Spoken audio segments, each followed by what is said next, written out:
बहुत बहुत स्वागत। आप देख रहे हैं मथुरा हलचल न्यूज। आइए बढ़ते हैं आज की ताजा खबरों की ओर। राधे राधे दर्शकों, इस समय लोकसभा 2024 का चुनाव आ चुका है, अपने अंतिम पड़ाव की ओर है। ऐसे में हमारे साथ मौजूद हैं इसी लोकसभा के एक पूर्व प्रत्याशी जिन्होंने एक अच्छी टक्कर दी थी अपने समय में। सन 2009 में मथुरा शहर से चुनाव लड़े वंचित समाज पार्टी के राष्ट्रीय अध्यक्ष डॉक्टर शेख। आइए जानते हैं इनसे क्या लोकसभा 2024 को लेकर इनका नजरिया है और क्या कहना चाहते हैं ये अपने दर्शकों से। बहुत बहुत स्वागत डॉक्टर साहब। आपका स्वागत है, बहुत बहुत धन्यवाद आपका कि आपने मेरे लिए टाइम निकाला। जहाँ तक 2024 के लोकसभा चुनावों की बात है, देखिए वैसे तो आंधी एक तरफ लोग बाग अपने आप ही उन्होंने डिसीजन ली भारतीय जनता पार्टी के नेताओं ने, और ख़ास तौर से सदन के अंदर मोदी जी ने ही खुद कह दिया कि 400 पार हो रहा हूँ, तो इसमें कोई शक सुबह है ही नहीं। लेकिन फिर भी एक जो है एक प्रक्रिया है उससे गुजर रहे हैं लोग बाग, और तमाम पार्टियाँ अपने जोर आजमाइश कर रही हैं और चुनाव लड़ रही हैं। राजनीति के तहत तम लोग बाग चुनाव लड़ रहे हैं, इसमें कोई दो राय नहीं, और लड़ना चाहिए जब तक। लेकिन मेरा मानना यह है कि 400 पार होना ना होना ये तो इलेक्शन का रिजल्ट बताएगा क्या आएगा। लेकिन ख़ास तौर से जिस तरीके से देश के अंदर नफरत का माहौल पैदा किया जाता है, धर्म के नाम पर वोट हो रही है, और धर्म के नाम पर, जाति के नाम पर, वर्ग के नाम पर लोग बाग आपस में बांटे जा रहे हैं, वो देश के लिए शुभ संकेत नहीं है किसी भी तरीके से। मेरा मानना यह है कि अच्छे कल के लिए, देश के विकास के लिए और अच्छे नेताओं को लोग बागों को चुनना चाहिए। पार्टी विशेष ना चुने, जो नेता अच्छे हैं उनको चुनना चाहिए, मेरा अपना मानना ये है। और 2024 में लोगों को ऐसा ही करना चाहिए। तो डॉक्टर साहब, आप कैसा लगता है आपको कि 2024 में अभी जो प्रत्याशी मैदान में है कितना दम है उनमें?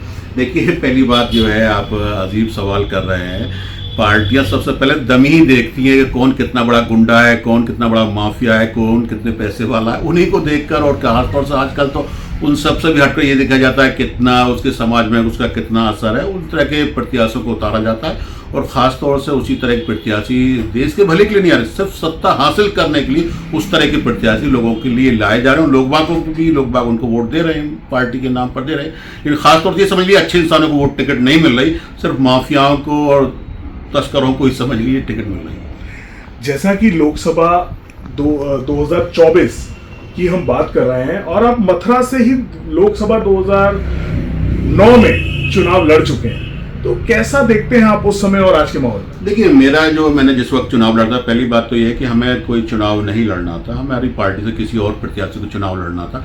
ऐन वक्त पर उन्होंने कहा कि मैं 17-16 तारीख से पर्चे भरे जा रहे थे उस वक्त, और जो है उन्होंने 18 तारीख में मुझसे मना किया कि मैं चुनाव नहीं लड़ पाऊंगा, और चाहे तो पार्टी के लिए मैं आपको फंड दे सकता हूँ। तो मेरा मानना ये था कि मैं पार्टी को चलाना चाहता था, और पार्टी जिस नीतियों के लिए जो हमने ख़ास तौर से पार्टी का एक रखा था कि प्रदेश के अंदर से 4 प्रदेश बनाए जाएं, उसमें से एक प्रदेश का नाम कृष्णांचल प्रदेश बनाना चाहते थे, और हमारी पार्टी की बायलॉज में है, लिखित में हमने उसको पास कराया था। हम अगर कोई उत्तर प्रदेश में कोई सूबा बनता है तो उसको पश्चिमी उत्तर प्रदेश को, जो हम खासतौर से कृष्णांचल कृष्ण भगवान के नाम पर बनाना चाहते थे, उसके नाम पर हमने चुनाव लड़ना चाहा था। लेकिन मजबूरी में हमने चुनाव में पर्चा अपना दाखिल किया, और तकरीबन हमें 10 या 12 दिन मिले थे चुनाव लड़ने। जिस वक्त हमने पर्चा बना तो सट्टे हुए बाजारों में लोग बाग सट्टा लगने लगा हमारे ऊपर, और हमारे ही समाज के लोग बाग कहने लगे कि साहब पहले कोई प्रत्याशी अलाउद्दीन नाम के चुनाव लड़े थे, 1980 में लड़े थे, उनको 580 वोटें आई थी, तो ये ज़्यादा करेंगे तो 1000 वोट ले आएंगे, यहाँ पे कौन मुसलमानों को वोट देगा, यहाँ पर वोट कितने। हमने समाज को जब हमने देखा कि हमारे पास कोई वक्त नहीं है, हमारे पास टाइम नहीं, हम अगर 100 गांव भी रोजाना करते तब भी उस टाइम में हम चुनाव नहीं लड़ सकते, तो हमने खास तौर से अपने समुदाय को टारगेट किया और अपने समुदाय के पास गया, और हमने साफ कहा कि मैं चुनाव जीतने के लिए नहीं लड़ रहा हूँ, मैं चुनाव सिर्फ हारने के लिए लड़ रहा हूँ, और सिर्फ आपकी गिनती कराना चाहता हूँ कि मथुरा जिले के अंदर आपके कितने जिंदा रहते हैं। जो वोट नहीं देगा समझ लीजिए मुर्दा है मेरे लिए, मैंने तो कहा। लेकिन मेरे समाज ने मुझ पर भरोसा करते हुए और ख़ास तौर से डरते हुए भी कि उस वक्त काफ़ी दिग्गज चुनाव लड़ रहे थे। जयंत जी चुनाव जीते, राम जो है श्याम सुंदर शर्मा जी दूसरे नंबर पे आए थे, मानवेंद्र जी जो है तीसरे नंबर पे आए थे, और चौथे नंबर पर मैं खुद आया था। उसमें 23,623 वोट मुझे यहाँ के समाज ने मुझे दिए, तो मेरा मानना था कि मुझे बहुत अच्छा खासा वोट मिला। अगर आज वक्त ये रहा है कि आज देखता हूँ मैं जिस तरीके से हम देखते हैं कि तकरीबन जब से देश आज़ाद हुआ और मथुरा बना है, और तमाम पार्टियों ने टिकट अलग अलग प्रत्याशियों को दिए, और इस बार भी ऐसे प्रत्याशी देखने को मिलते हैं जिनका लोग बागों ने नाम नहीं सुना है, उन पर उनको टिकट मिला है, कांग्रेस से ही मिला। मैं नाम लेकर बात करता हूँ, मुझे किसी से डरने की ज़रूरत नहीं है, क्योंकि मुस्लिम समुदाय हर हमेशा कांग्रेस का साथ देना चाहता है। लेकिन ख़ास तौर से आज ये भी मौका कांग्रेस ने नहीं सोचा कि हम हारने के लिए कम से कम किसी प्रत्याशी को, मुस्लिम प्रत्याशी को लड़ा दें, लेकिन उन्होंने मुस्लिम प्रत्याशी को टिकट नहीं दिया। उसी तरीके से भारतीय जनता पार्टी तो कभी देती ही नहीं, वो तो हमेशा आज भी उनके अखबार खोलेंगे, तमाम बड़े बड़े नेताओं के उस तरीके से हमने मिटा दिया, दफन कर दिया, ये कर दिया, छोड़ गए, जिहादी भाग गए, ये होगा, इस तरह के बड़े बड़े नेताओं के बयान आते हैं। और वैसे मोदी जी और तमाम कहते हैं सबका साथ सबका विकास, और ये करेंगे वो करेंगे, और मुस्लिम महिला को बहन मानते हैं। लेकिन जब बात टिकट देने की आती है, जब बात हक की आती है, जब बात इंसाफ की आती है, जब नौकरी देने की बात आती है, तो मुसलमानों का वोट हर पार्टी को चाहिए, हर समुदाय, हर वर्ग का वोट चाहिए। लेकिन जब देने की बात है तो मुस्लिम समाज हमेशा पीछे हो जाता है। और यहाँ तक कि मैं कुछ पार्टियों का नाम लूँगा तो हैरत में आप पड़ जाएंगे। वैसे तो कहने के लिए इस वक्त जो है बसपा भी चुनाव लड़ रही है, कहने के लिए आपकी समाजवादी भी चुनाव लड़ रही है, लेकिन देखिए आज अखिलेश चले जाएंगे, आजमगढ़ चले जाएंगे, शिवपाल जी चले जाएंगे, बदायूं चले जाएंगे, तमाम जगह ऐसी जगह जो मुस्लिम बाहुल सीटों पर जाएंगे, इनका परिवार का कोई भी सदस्य जाता है, चुनाव लड़ लेता है और जीत जाता है मुस्लिम। मैं ये कहता हूँ और मैं दर्द अपना व्यक्त कर रहा हूँ इस वक्त, किसी प्रत्याशी को, मुस्लिम प्रत्याशी या मुझे अखिलेश यादवों के गढ़ से जो है इटावा से जिता के दिखा, तब मालूम चलती है MY फैक्टर क्या होता है, मुस्लिम यादव फैक्टर क्या होता है, जब मालूम चलता है। सिर्फ मुस्लिम वोट यूज करने के लिए हो रहा है और मुसलमानों को विकास से कोई लेना नहीं, मुसलमानों का कोई पूछने वाला नहीं। तो ये एक मेरा दर्द है। तो मैं अपने समुदाय से ये कहना चाहता हूँ कि अपने वोट को किसी भी तरीके से बांटे नहीं। आपके बीच में तमाम पार्टी के आएंगे, समाजवादी वाले भी आएंगे, जो कांग्रेस के प्रत्याशी गठबंधन का प्रत्याशी है, बसपा के भी आएंगे, बीजेपी आएंगे। तो मेरा मानना यह है कि पूरे समाज के लोग आगे इकट्ठे होकर अपना मशवरा करें कि हमें अपने वोट का कहाँ यूज करना है, किसको जिताना है। क्योंकि अगर हमने अपने वोट को एक मुश्त दिया, जिस प्रत्याशी को भी देना चाहते, जिसको समाज है, एक जगह हमने अपने गड्ढे में अगर अपने वोट को डाल दिया, तो मेरा मानना यह है कि उस प्रत्याशी की जो है वोट काफ़ी आएंगी और उस प्रत्याशी के मुखिया से हमारा कहने की बात रह जाएगी कि हमने आपके प्रत्याशी को, सब बसपा के प्रत्याशी, सपा जिसको भी हम दें, तो उससे ये कहने का मौका मिलेगा हमारी समाज ने आपको पूरा वोट दिया। आने वाले टाइम में अगर आप लोकसभा में नहीं देख सकते, कम से कम विधानसभा का टिकट तो किसी मुस्लिम प्रत्याशी को देना ही चाहिए। यानी कि आपका कहना यह है कि जिस प्रकार से आपका एक बाहुबल है, जिस तरह से मुस्लिम समाज आगे आकर लोगों की सेवा करना चाहता है, आपने जैसी बात कही, कृष्णालय की बात कही, बहुत उत्तम बात कही, आज आप इसको क्या हम आगे डॉक्टर शेख को देख पाएंगे लोकसभा? देखिए, बिल्कुल आने वाला वक्त बताएगा। और मैं तो खास तौर से मैं अपने समाज से कहना चाहता हूं, जिस तरीके से अभी भी पेपर में छपा, किसी पेपर वाले ने छपा कि मथुरा लोकसभा के अंदर तकरीबन 1 लाख मुसलमान मतदाता थे। मैं ये कहता हूं तकरीबन 2.5 लाख मुसलमान मतदाता है। तकरीबन 70,000 से 75,000 मतदाता हमारी मथुरा वृंदावन विधानसभा में रहता है। 50,000 मतदाता हमारे छाता विधानसभा में, गोवर्धन विधानसभा में तकरीबन 40 है, 40,000 कम से कम माठ विधानसभा में। कैसे 2.5 लाख मतदाता होने के बाद जो हम किसी को हराने और जिताने की ताकत रखते हैं। हम ये नहीं करें हम जीतेंगे, हम किसी को हराने और जिताने की ताकत रखते हैं। जिसको जिताना चाहेंगे जीत जाए, जिसको हराना चाहेंगे हार जाए। लेकिन मकसद ये है कि हमारे समाज के लिए, चाहे चेयरमैन के पद की बात हो या विधायक की बात हो, किसी की बात हो, तो हमारे लिए कोई पूछ नहीं है। सिर्फ हम वोट देने का, हमारा समाज वोट देने के काम में आ रहा है।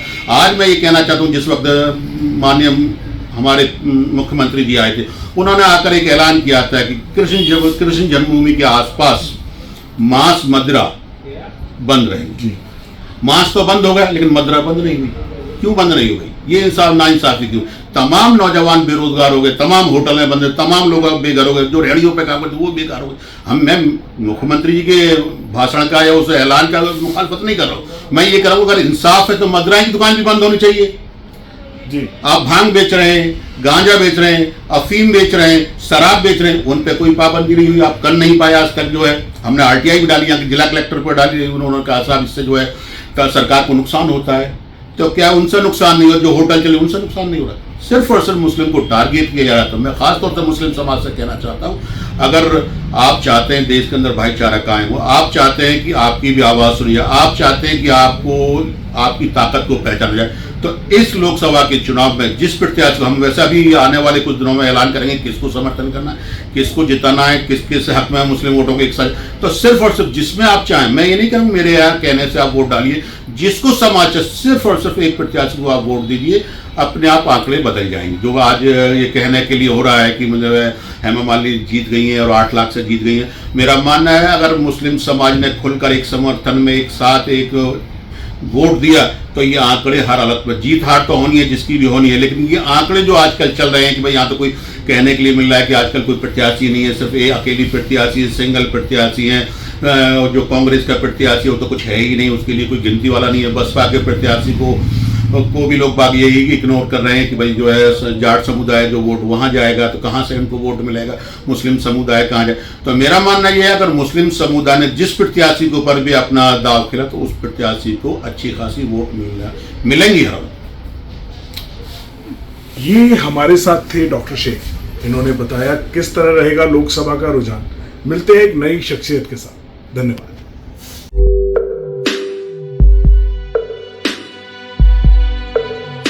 अपने बच्चे के भविष्य को लेकर परेशान हैं? क्या आप अपने बच्चे की छुपी प्रतिभा को पहचान नहीं पा रहे हैं? तो परेशान ना हो, आपके लाडलों के भविष्य को उज्जवल बनाने के लिए एक आदर्श विद्यालय माउंट हिल एकेडमी, जहां पर हम देते हैं आपके बच्चे के लिए ऐसा माहौल जहां शिक्षा के साथ हम आपके बच्चे की छुपी प्रतिभा को निखारने में भी मदद करते हैं। साथ ही माउंट हिल एकेडमी देता है कई सारी सुविधाएं जैसे एबेकस, वैदिक math, phonetics training, advanced computer lab, स्वस्थ शरीर और तेज दिमाग के लिए स्पोर्ट्स क्लासेस, मेडिटेशन और योगा, बस फैसिलिटीज, भारत शासन से प्राप्त स्पेशल स्कॉलरशिप, बच्चों के लिए प्राकृतिक माहौल। इतना ही नहीं, हमारे पास है राष्ट्रीय एवं राज्य स्तर पर सम्मान पा चुके अनेक बाल वैज्ञानिक, आर्टिस्ट, एथलेटिक्स, शूटर, पहलवान, बेसबॉल खिलाड़ी, कराटे खिलाड़ी, स्कॉलरशिप्स पा चुके एकेडमिक टॉपर्स जो बनाते हैं हमें औरों से बेहतर। अपने बच्चे के बेहतर भविष्य के लिए आज ही विजिट करें। एडमिशन हेतु आज ही संपर्क करें। माउंट हिल academy, address Ajay Nagar, Baldev road, Mathura.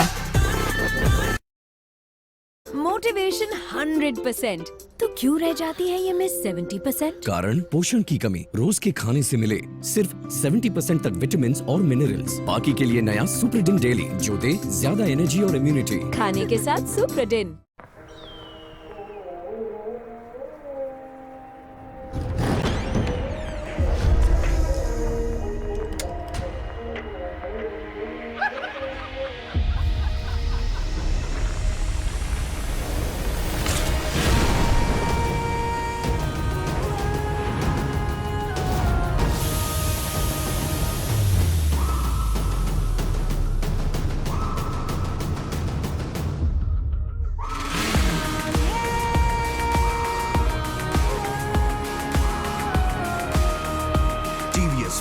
Mileage का बाप।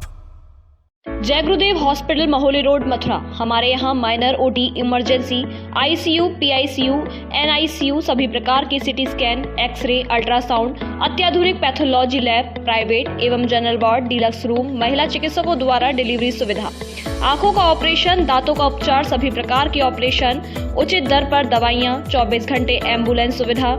जनपद में सबसे कम दर पर 100 रुपए में ओपीडी सुविधा उपलब्ध है। संपर्क करें 8650777901। Welcome to the dream base of your child. Kanha Makhan Millennium School, the only place in Vrindavan that offers the best learning opportunities through a well-resourced activity room, modern classrooms, futuristic computer and STEM laboratories, dedicated space to train vocals and learn instruments, state-of-the-art sports facilities, a well-stocked library and cooking lab and recording studio, which provide learning experiences still rare at school level. Because we believe a modern child requires modern facilities to groom.